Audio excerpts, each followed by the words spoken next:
Бүгін Садыр Жапаровтың өкімі қызылды. Мына сот 3 берене бойынша Садыр Жапаровты ақтады.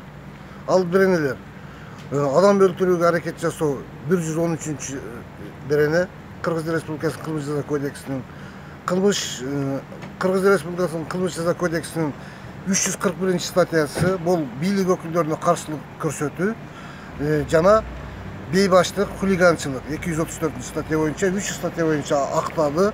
Садыр Жапаровтың уюштургандыгы дәлелденген жоқ деп айтты. Митингте Садыр Жапаров уюштургандыгы дәлелденген жоқ деп айтты. Бир гана Эмилбек Каптагаевди барымтага алуу боюнча уюштургандыгы дәлелденди деп.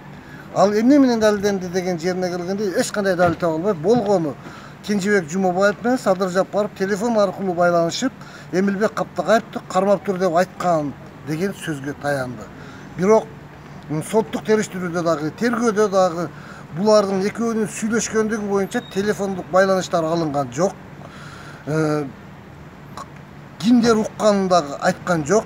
Ошол мисалы үчүн Жумабаев Кенжебек ошол сөздү уккандан кийин барып кармап тургула деп айткан сөздү эч ким уккан эмес. Мына ушундай болор болбогон өздөрү ойлоп тапкан далил боло албаган нерсе менен соттолду. Ошол эле учурда сот өзү дагы айтты. Кыргыз Республикасынын жазык процессуалдык кодексинин 15 статьясынын талабына ылайык далилденбеген, шек жараткан, божомолго ылайыкташтырылгандар бул айыпталуучунун пайдасына чечилет. Демек, мындай учурда Садыр Жапаровдун пайдасына чечилип, булар акталыш керек эле. Бирок ал 11 жыл 6 айга соттолду.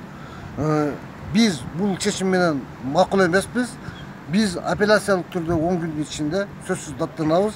Кудай буйруса акталат деп ойлойбуз. Ал митингди уюштурган боюнча актады. А бирок ошол окуянын баары митингде болгондо, аны актагандан кийин кайра телефон менен сүйлөштөгөнгө негиз бар бул жерде эки жүздүүлүк кандай болуп калат? Жок да, ошону айтып атабыз. Бизчи кайсы телефондо сүйлөштү? Кайсыл жактан чалды? Эч бирин айта албайт. Кайсыл Кыргызстандан чалды, Казакстандан чалды, ошону дагы айта албайт. Кайсы телефондон байланышкан, өзүнүн телефон номерин айта албайт. Анан ошону сүйлөштү деп туруп, негиз далил катары негиз кылып алып. Байланышты деген адам кандай көрсөтмө берди? Байланышты деген адам ушул Кенжебек Жумабаев биринчи өзүнүн соттунда Садыр Жапаровдун бул ишке эч кандай тиешеси жок деп айткан. Ал соттолгондон кийин андан кийин түрмөдө жатканда аны кандайдыр мажбурлоо иретинен бердиришип атат. Ал айтып атат. Садыр Жапаров мага бир жолу телефон чалып, анда Эмилбек Каптагаевди барымтада кармап тургула, бардыгы план боюнча кетип жатат деген сөздү айтты дейт. Бирок ошол сөздү айткандыгы боюнча эч бир далил көрсөтө албайт. Аудиозапись, видеозапись.